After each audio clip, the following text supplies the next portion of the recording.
अच्छा, सबसे पहली बात तो मस्जिद कमेटी की तरफ से कोई प्रपोजल नहीं रखा गया था। मस्जिद को बचाने के नाम पे या मस्जिद के इलीगल कंस्ट्रक्शन को बचाने के नाम पे जो भीड़ वहां पर खड़ी थी, वहां पर बीएमसी ने कहा कि ठीक है, आप लोगों को इतना ऐतराज है तो हम आपको 5 दिन का वक्त देते हैं, जो भी इलीगल आपने बना रखा उसको तोड़ें।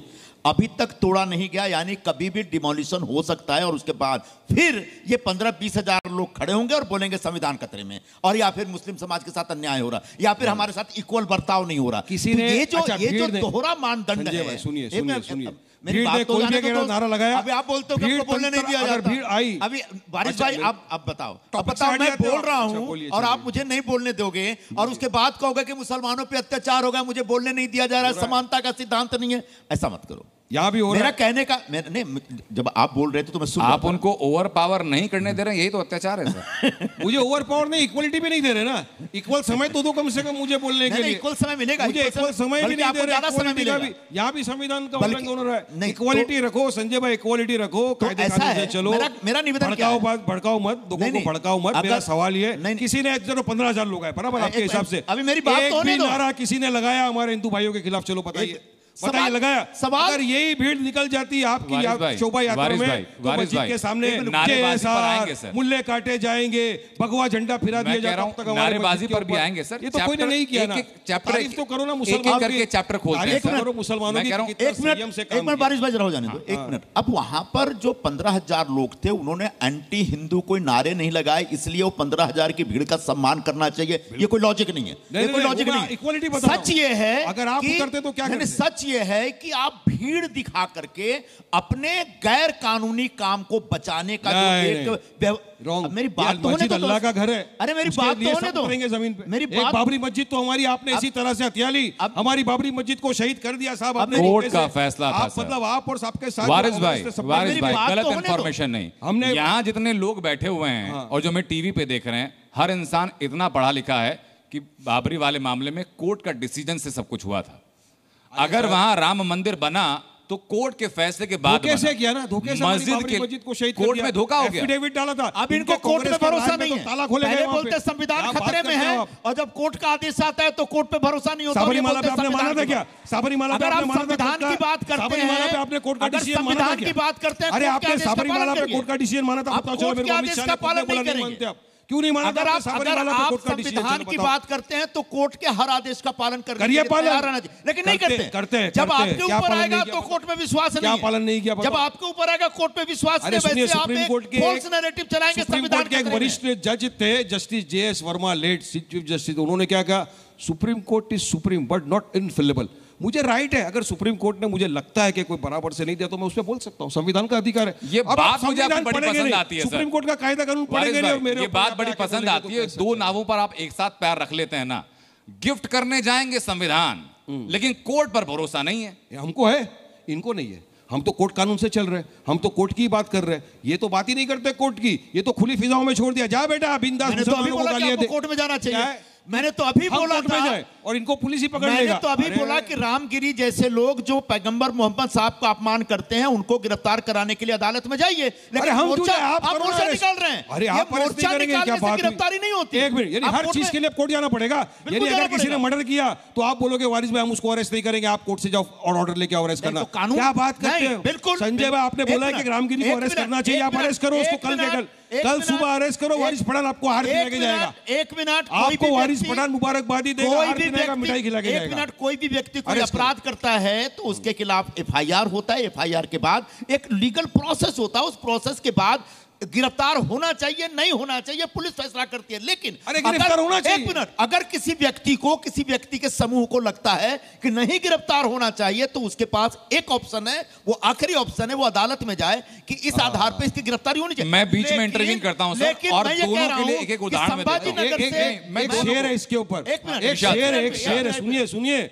अरे साहब, हम आ भी करते हैं तो हो जाते हैं बदनाम, ये कत्ल भी करते हैं तो चर्चा नहीं होता। अब आपको हर चीज, आपको संविधान भी घिसा पीटा लगता है। प्रॉब्लम ये जो बाबा साहेब अम्बेडकर ने हमको संविधान देके गए, वो घिसा पीटा बोल रहे हैं। इनको तो RSS का संविधान चलाना है ना। अरे मैं तो बता रहा हूँ, हम करें तो दो चीजें बताते हैं सर। ये वारिस भाई, आप मानते हैं कि पब्लिक प्लेटफॉर्म पर हम चाहे वो कैरेक्टर ढीला, सुन तो लीजिए सर, कैरेक्टर टाइट करते हैं। वही तो है बात, कैरेक्टर टाइट करते हैं सर। आप ये मानते हैं कि पब्लिक डोमेन में, चाहे वो सोशल मीडिया हो या वो पब्लिक मंच हो, कहीं से भी अगर हेट स्पीच आती है तो गलत होती है? बिल्कुल गलत होती है। वही तो हमने लिख के दिया, हमारी जो 4 मांगे हैं ना मेमोरेंडम में। चौथी मांग ये है कि सरकार ऐसा कानून बनाए जिसमें हेट स्पीच पे सख्त कायदा लगे, सुनिए तो कानून बने और अरेस्ट किया जाए। सुनिए तो सही, मांगे हमारी तो सही, मेमोरेंडम में। आपकी जो AIMIM की रैली हुई, जिसमें आप कह रहे हैं कि हजारों नहीं लाखों लोग थे, आपके मुंबई के एक जनरल सेक्रेटरी साहब हैं AIMIM के, वो अपनी ट्विटर की टाइमलाइन पर, जो एक्स हो गया, एक्स की टाइमलाइन पर एक एडिटेड वीडियो भेजते हैं जिसमें से कि पीछे एक हेट स्पीच का नारा था और सामने आपकी रैली के विजुअल्स थे। उसको आप मानेंगे कि नहीं मानेंगे? वॉइस ओवर था, वो वॉइस ओवर होने की वजह से उन्होंने जिन्होंने डाला था उसने निकाल भी दिया। मैंने तो कहा सर कि एडिटिंग की गई। उसको ये बता के मैंने कहा कि एडिटिंग की गई। अरे भाई साहब, कहीं एक नारे लगे, मैं आपको जरा सुनाऊं, मेरे पास है वीडियो। हाँ। मुल्ले कटवे नहीं चलेंगे, मुल्ले काटे जाएंगे, FIR दर्ज होनी चाहिए सर, बेशक FIR दर्ज होनी चाहिए। आपने बेशक FIR दर्ज हो और जिन्होंने नारे लगाए उठा के जेल के अंदर पटकवाइए। देश में रहना होगा, JSR कहना होगा, ये नारे संविधान के अंदर इजाजत है इस नारे की। आप जय श्री राम नहीं बोलते क्या?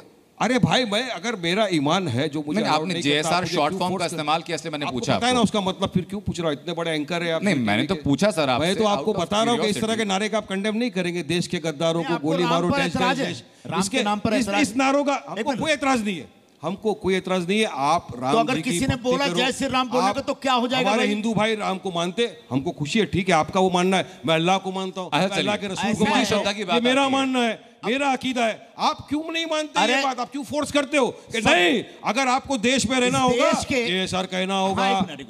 देश के गद्दार, हम कैसा गद्दार हो गए भाई? चलो संजय भाई जवाब दे दो, कैसा गद्दार हो गया वारिस पठान? एक बार सुनो, हमने आजादी की जंग की लड़ाई में अपनी जानें कुर्बान की, जवाब तो दे दो। जरा मुझे बोल लेने दो। क्या है, इकबाल साहब हमारे एक बहुत बड़े शायर हुए हिंदुस्तान के, जब एक था हिंदुस्तान, उन्होंने राम के बारे में क्या लिखा था? ये इमाम हिंद हैं, कई इमामों में से एक इमाम है हमारे। ऐसे इमाम के लिए अगर जय श्री राम बोल दिया तो क्या बिगड़ जाएगा भाई? लेकिन कोई जरूरी नहीं कि सब बोले, चूंकि आप ऐतराज करते हैं, यहां से रिएक्शन होता है। आप ऐतराज भी क्यों कर रहे हो? आप बोलते हो अगर नहीं बोला तो मोब लिंच कर दो। इमाम हिंद नहीं बोला उसको मार डालो। इस मामले में लाइन तो मोब लिंच करके मार डालते लोगों को। कितने लोगों को आपने कत्ल कर दिया इस तरह JSR के नारे लगा के? जिस धर्म को आप मानते हैं या जिस धर्म को आप नहीं मानते हैं, उसके बारे में आपको बोलना या ना बोलना ये आदमी की निजी अधिकार हो सकता है। लेकिन मेरा इस बीच में एक सवाल है सर, और जब आस्था पर चोट की बात हो रही है, वाइस भाई, देश के अंदर कई जगहों पर हमने देखा जहां गणपति विसर्जन पर, रामनवमी पर, दुर्गा पूजा पर पत्थरबाजी हुई है। ये इंसिडेंट आप मानते हैं या का पूरा पूरा पैटर्न आप मानते हैं? देखिए, जहां कहीं भी इस तरह के पथरावबाजी हुई है, मैं उसका कंडेम करता हूं। ना पथरावबाजी होना चाहिए, ना मस्जिदों के सामने लाउड डीजे बजाना चाहिए, ना मस्जिदों के मीनारे के ऊपर चढ़ के भगवान चलाना चाहिए। पहले कंडेम करता हूं। मैं कह रहा हूं हर तरह की पत्थरबाजी का, हर तरह की। बाबरी मस्जिद पे किसने पत्थर मारा था क्या? फिर क्यों तोड़ दिया आपने? बाबरी मस्जिद पे तो नहीं मारा। तो जो भी पत्थर मारता है मैं उसका कंडेम करता हूं, लेकिन पत्थर मारेगा कोई और आप पूरे के पूरे मुसलमान कम्युनिटी को बदनाम कर दोगे और आधे से ज्यादा उस एरिया के बच्चों को उठा के जेल में डाल दोगे, ये सही है क्या आपके लिए? मैं आपको इंसिडेंट कोट करता हूं सर। कुछ वक्त पहले गुजरात के गृह मंत्री हर्ष सांघवी यहां पर थे, इसी मंच पर जहां बैठे वहीं वो बैठे हुए थे। उन्होंने कोट करके बताया कि गुजरात के अंदर सूरत में पत्थरबाजी हुई थी गणेश उत्सव पर, एक मस्जिद के अंदर से पत्थरबाजी की गई थी। अब मेरा सवाल यह है कि अगर मस्जिद के अंदर से पत्थरबाजी हो रही है उस जगह पर, बाकी जगह हिंदू उत्सवों पर पत्थरबाजी हो रही है, तो इनको हम घटनाओं की तरह क्यों देख रहे हैं? हम एक इकोसिस्टम की तरह क्यों नहीं देख रहे हैं? इकोसिस्टम की मैं आपको जवाब देता हूं। रुको, बहुत अच्छी बात। एक बार जोड़ देता हूं, एक सेंटेंस में इसका जवाब मिल जाएगा।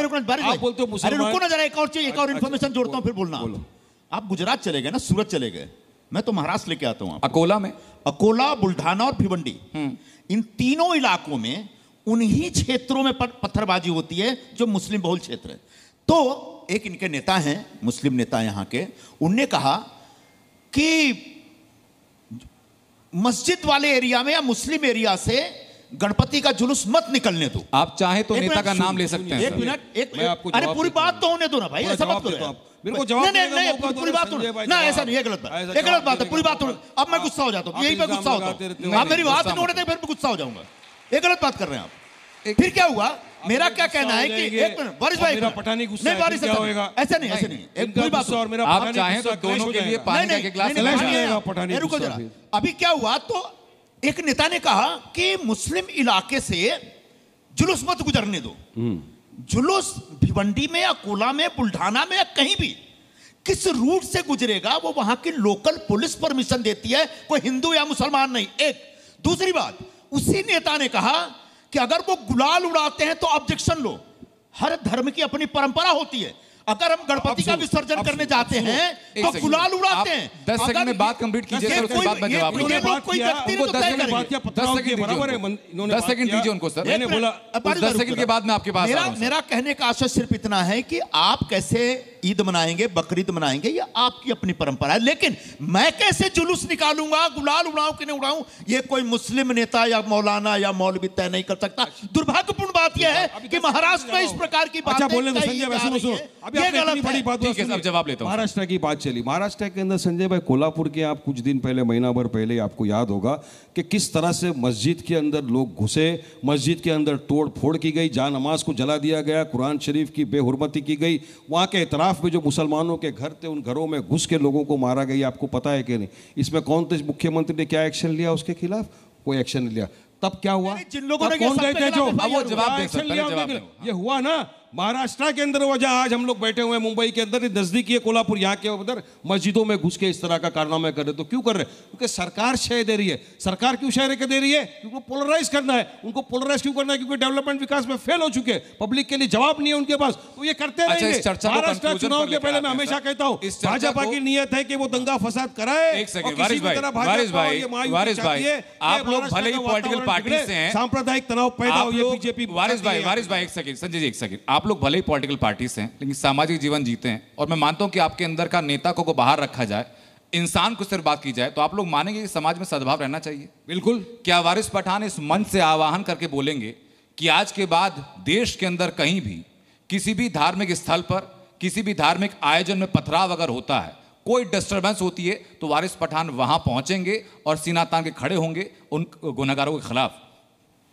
देखिए कहीं पर भी पथराव इस तरह का कहीं पर नहीं सर, मैं बात कर रहा हूं। आप कहीं पर, मैं कह रहा हूं, तो मेरे आप 12 वफात खाली मुसलमान नाम लेकर बात करते हैं। मैं तो आपको बता रहा हूं नाम लेकर बात फेंक रहा है, कौन कौन पत्थर फेंक रहा है। हम गणेश उत्सव से लेकर के 12 वफात तक की बात करते हैं। 12 वफात के जुलूस में किसने पत्थर मारा? किसी के 12 वफात का जुलूस निकला? किसी ने नहीं मारा सर। 12 वफात का जुलूस गया, काफी मंदिरों के पास से गया। किसी ने इंसिडेंस बताइए जहां पर मुसलमान खड़ा हुआ मंदिर के पास और उसने जोर से डीजे बजाया, या मंदिर के ऊपर चढ़ गया और जाके वहां पर अपना हरा झंडा फैलाया, या वहां पर खड़े रह के नारे लगाया ला इलाहा इल्लल्लाह का, या नारे तकबीर अल्लाह अकबर के नारे मंदिर से पत्थर आए क्या? एक भी इंसिडेंस पूरे महाराष्ट्र में या पूरे हिंदुस्तान में जहां जहां 12 वफात का जुलूस निकला, मंदिर से पत्थर आए क्या? अब मैं आपको ऐसी घटना दिखाता हूं, शोभा यात्रा में जो निकली, हिंदू महासभा ने जो रैली निकाली, 22 मरतबा जाके जानबूझ के मस्जिद के पास खड़े हो गए। अरे एक जगह तो तीर कमान निकाल के मारा, तीर से मस्जिद की तरफ। तब तो आप लोग खामोश रहते हो। एक किस्सा मुझे याद आ रहा है, मस्जिद के पास जाके डीजे बजाना, एक किस्सा मुझे याद आ रहा है, जाके झंडा लगाना, एक किस्सा मुझे याद है, मैंने पढ़ा था वो की, सच है कि गलत है बताइएगा। कुछ साल पहले एक गणेश उत्सव में आप गए थे, गए थे पंडाल में? गए थे। उसके बाद कहीं माफी भी मांगनी पड़ी थी आपको? नहीं, माफी क्या था? देखिए अगर अपने ऐसा हुआ था, देखिए मैं सबसे पहले आपको बताऊं, मैं ना मुफ्ती हूं, ना मौलाना हूं, ना कोई आलिम हूं, मैं एक एडवोकेट हूं, पॉलिटिशियन हूं। अब मुझे इस्लाम धर्म जो है पढ़ा है उतना मालूम है, लेकिन आलिम मुफ्तियों को पूरा पता होता है। अब कि मैं गया था, बोल दिया, तो अब कुछ मौलाना का होता है, वारिस भाई आपको अल्लाह से माफ़ी मांगना चाहिए, अल्लाह से। अब मैंने कहा ठीक है अल्लाह पाक, अगर मुझसे कोई ऐसी गलती हुई तो आप क्या कभी कोई गलती करते भगवान से माफ़ी नहीं मांगते? जाने अनजाने में भी या जानबूझकर भी, वो माफ़ करने वाला है। अच्छा, ये उसको पता है क्या है। लेकिन इस बात का इतना पतंगड़ बनाना 7 साल से वही चल रहा है। अभी आपको बता रहा हूँ, मेरे एरिया से जाता है लाल बागचा राजा मनाकपाड़ा से, पूरे हमारे मुसलमान भाई खड़े होते हैं वहां पे, बिल्कुल पानी वानी तकसीम होता है। आप नागपाड़ा जंक्शन पे आके देख लो, आपके कमिश्नर को अच्छा, ये बताओ, ये हम सद्भावना दिखाते हैं। और इसी तरह हमारे हिंदू भाई भी करते हैं। 12 वफात के जुलूस में भी हमारे हिंदू भाइयों ने काफी बढ़ चढ़कर मुसलमानों का समर्थन किया, फूल हार पिनाए, मेरे पास वक्त कम, टॉपिक ज्यादा है, ये सियासत वाले नहीं चाहते, ये बीजेपी आरएसएस वाले नहीं चाहते कि देश के अंदर प्यार मोहब्बत बनी रहे।